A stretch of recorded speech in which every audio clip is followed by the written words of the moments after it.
sljedećom temom. Australski savezni sud u Sidniju odbio je žalbu Dragana Vasiljkovića koji se protivi izručenju Hrvatske, a kojega tereti da je kao zapovjednik srpskih paravojnih snaga u Hrvatskoj sudjelovao u zločinima protiv civila, hrvatskih vojnika i zatvorenika.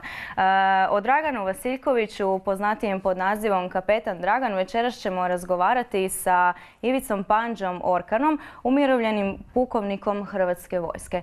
Dobro večer, dobrodošli u Svakodnevicu. Dobro večer, bolje vas našao i pozdrav svim gledateljima OTV-a.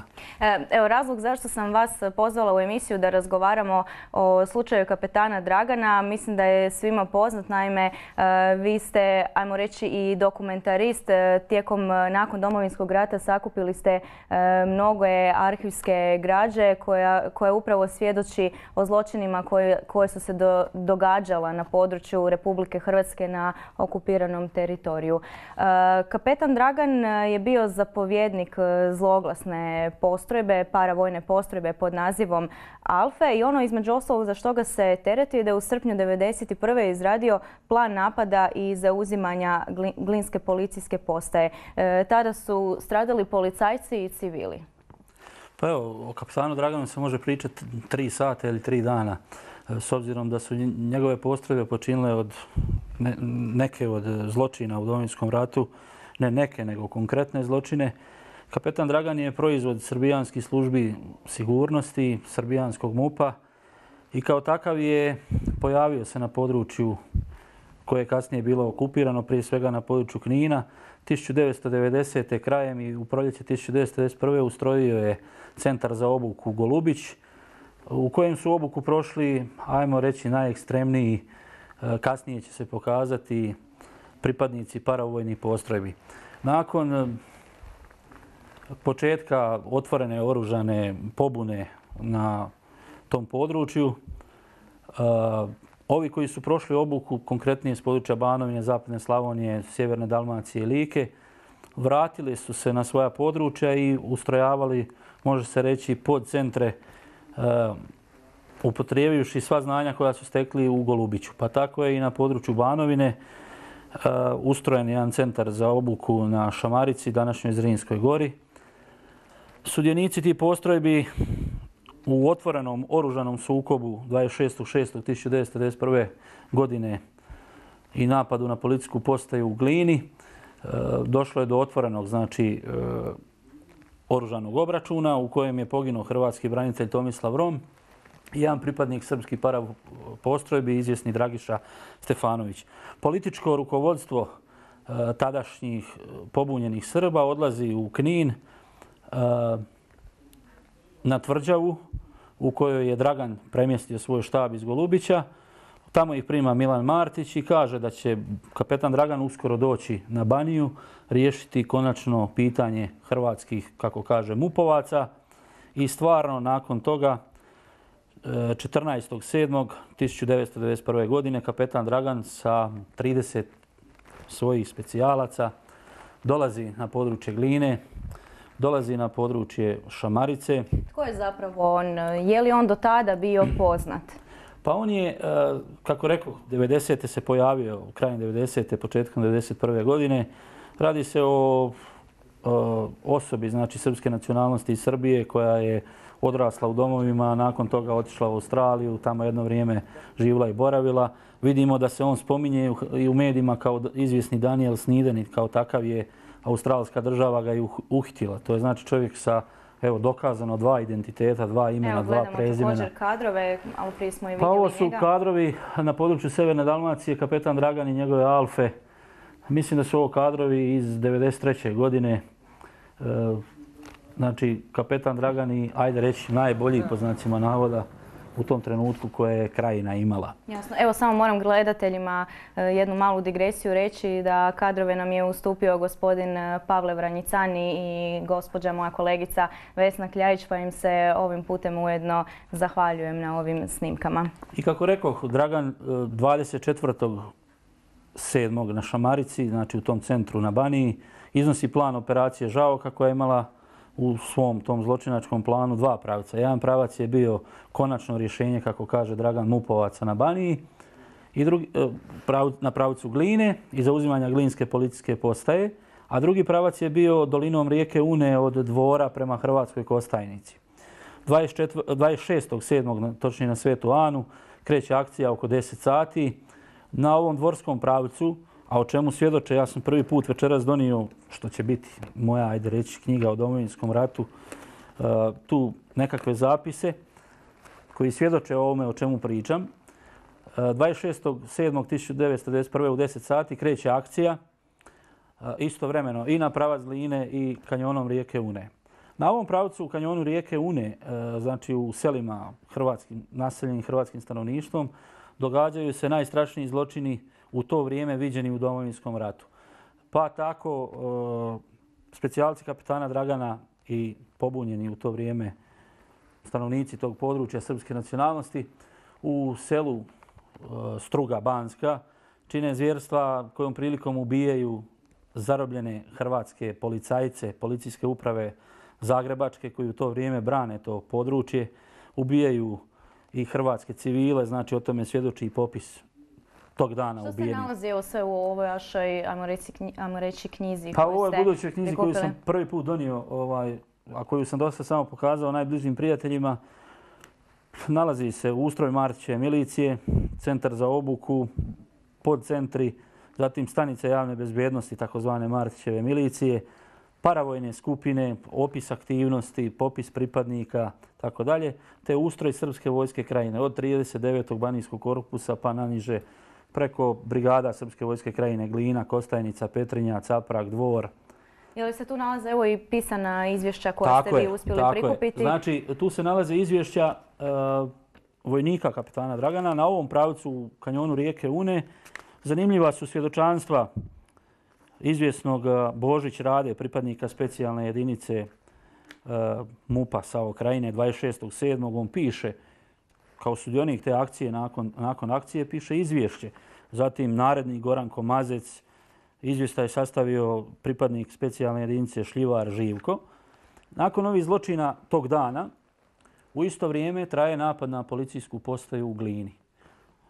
Na ovom pravcu, još da se vratimo po Unje, hrvatskoj javnosti je apsolutno nepoznato da je 26.7.1991. hrvatski branitelj, kojom ću istići ovom prilikom ime, jer ga malo tko spominje i u ovoj javnosti je nepoznat. To je jedino mjesto u Domovinskom ratu gdje je hrvatski branitelj Mile Blažević, zvani Čađo, postupio kao kamikaza, doslovno tako.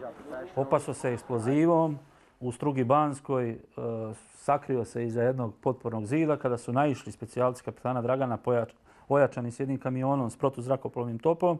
Skočio je na taj kamion, aktivirao je eksploziv, raznio sebe, ubio 6 pripadnika paravojnih srpskih postrojbi i praktično zaustavio napad, spasio u biti s tim svojim činom koji je unio pobunu, koji je unio pomutnju jednu u postrojbe srpskih napadača tog dana.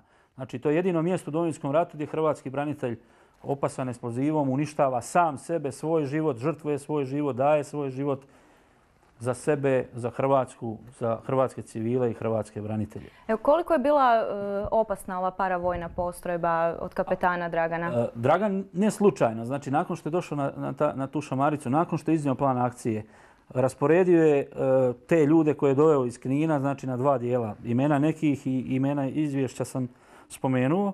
I oni su bili jedni na tom povinskom pravcu, a drugi su bili na pravcu napada na policijsku postaju u Glini. U to vrijeme policijsku postaju u Glini brani specijalna jedinica policije iz Bjelovara, čije pripadnike ovom prilikom i pozdravljam. U jednoj neravnopravnoj bitci u koju se uključila Jugoslavenska narodna armija s tenkovima, minobacačima i svim ostalim, dolazi do direktnog sraza specijalaca, znači iz Bjelovara, sa pripadnicima postrojbe kapetana Dragana. I na tom pravcu, znači i na području napada na policijsku postaju Glina, pripadnici postrojbe kapetana Dragana nakon akcije pišu izvješće. Pa je tako nađeno izvješće izvjesnog Simić Nikole koji danas obnaša odgovornu dužnost u MUP-u Republike Srbije i danas radi u Beogradu, gdje on točno navodi raspored koji je gdje stajao, ko je otvorio vatru na policijsku postaju iz ručnog bacača, gdje su prema nogometnom igralištu bili raspoređeni njegovi ljudi. Tom prilikom u toj bitci je bilo i ranjeni. Ubijen je jedan civil na prilazima Glini iz pravca Petrinje u naselju Jukinac.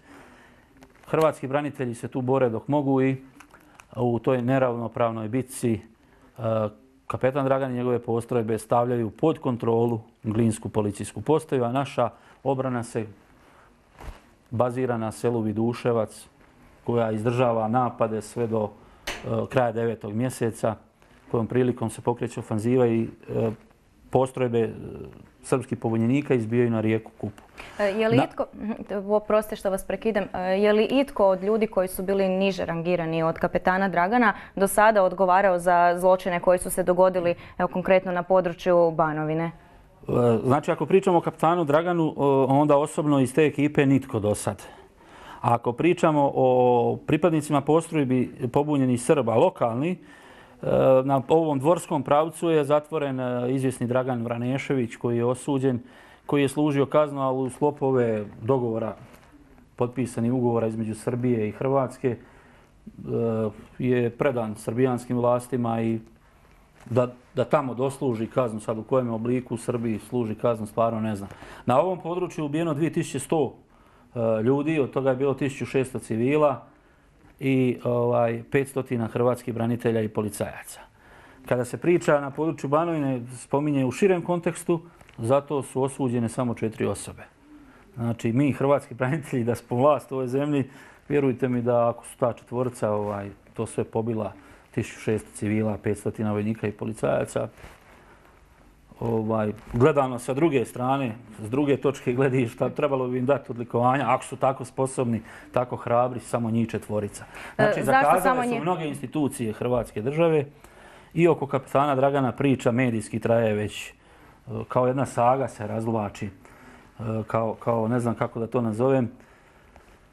Dragan nakon te akcije i bitke u Glini odlazi za Knin. Boravi još neko vrijeme na području Knina, 1991. U zimu dolazi u sukob sa Milanom Babićom, a to je predsjednik vlade koji se objesio prije par godina u Hagu, predsjednik vlade Krajine, i vraća se u Srbiju.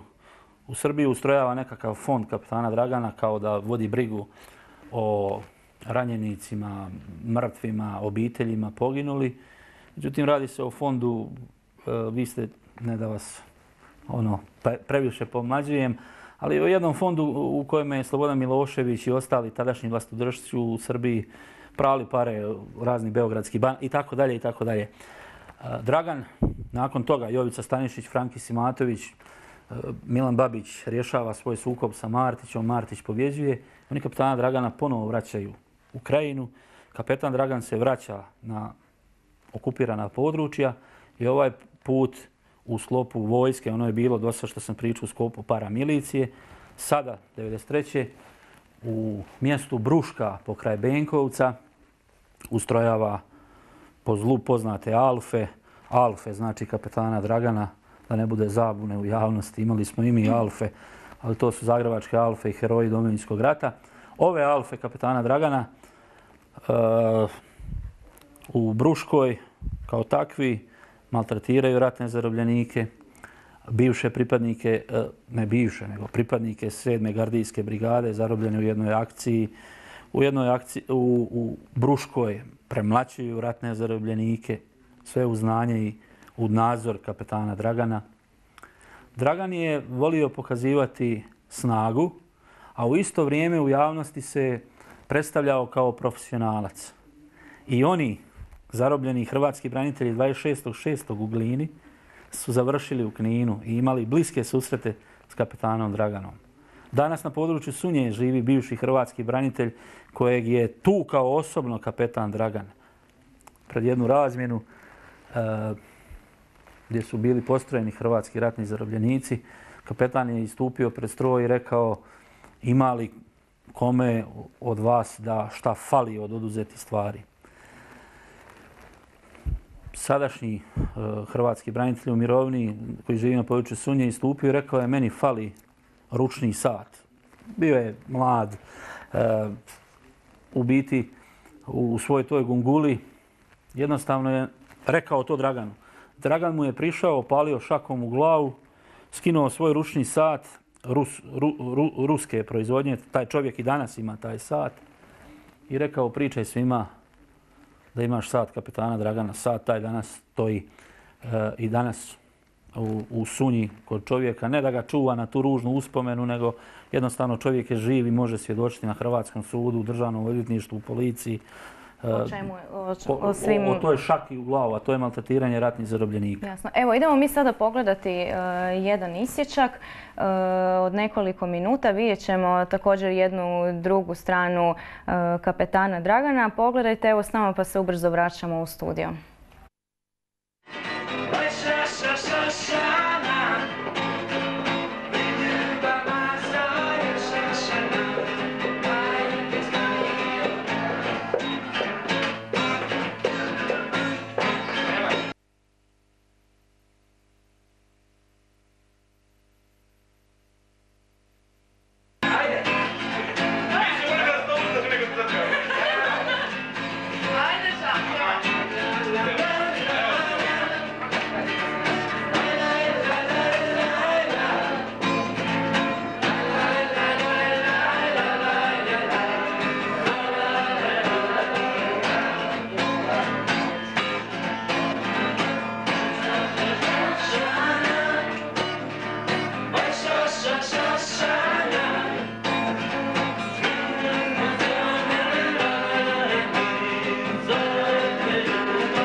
Evo nas ponovno u studiju. Vidjeli smo dakle jedan isječak kapetana Dragana Vasiljkovića, evo u nešto opuštenjoj varijanti. Rekli bismo, evo, dobro zna engleski jezik, to mu je bila možda priprema za odlazak u Australiju gdje se jako dobro kamuflirao i predstavljao pod drugim imenom.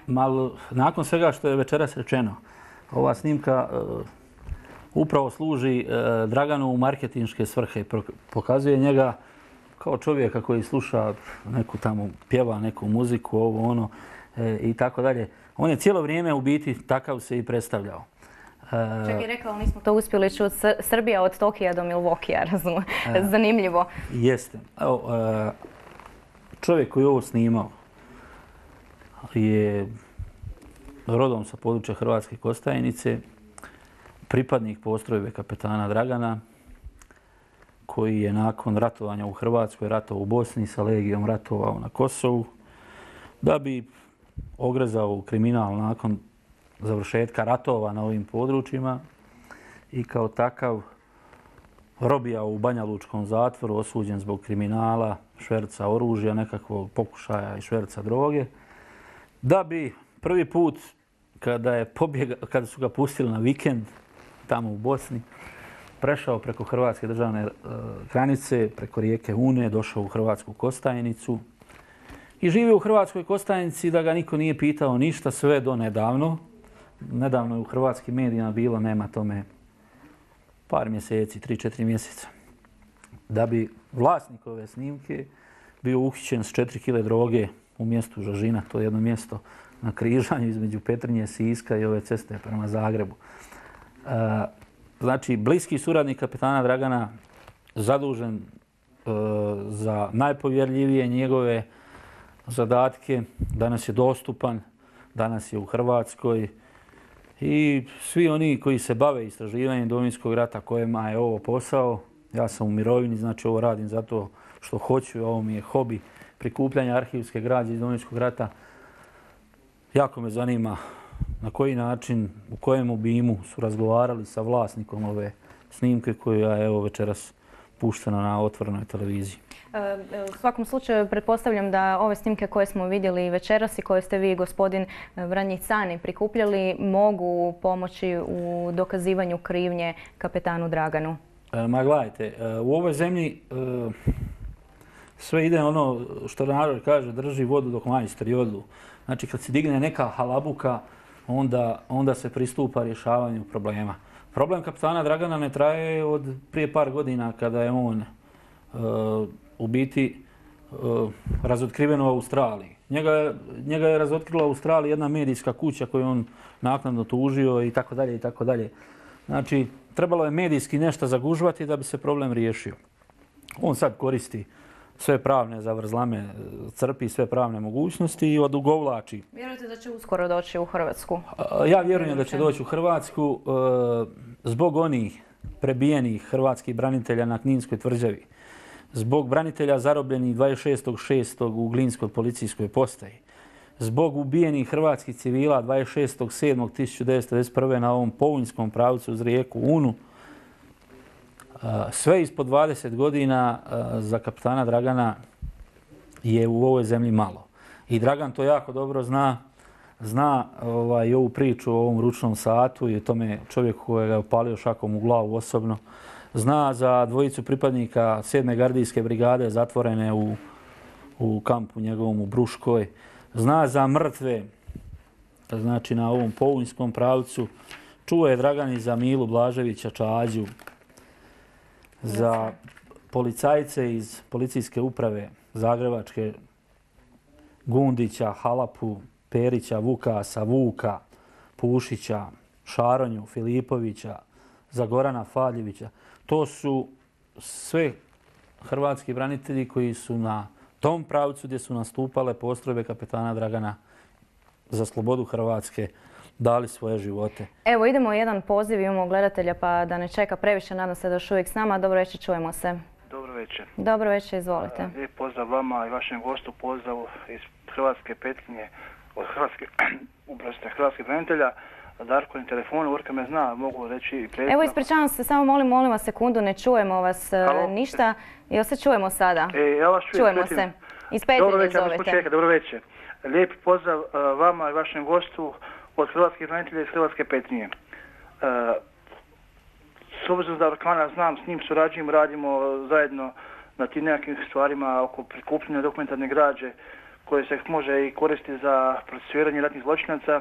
Želim samo reći ovo da, a vjerujem da to govori njegovo ime, da mi na tome nećemo stati i da Orkan kao naš vođa koji to sve organizira, osmišljava i radi, će sve se složiti da u nedostatku senzibiliteta i osjetljivosti hrvatskog pravosuđa institucija, nažalost da su branitelji ta jedna moralna vertikala u ovom društvu kojima je izgleda stalo da se procesuiraju i kazne ratni zločinci i sve oni koji su počinili ratne zločine ili koji su naredili ili imaju saznanje za ratne zločine u Hrvatskoj, jer previše naših je ljudi pobijeno, uključujući i civila i vojnika, a premalo je s njihove strane ljudi odgovaralo za te određene zločine.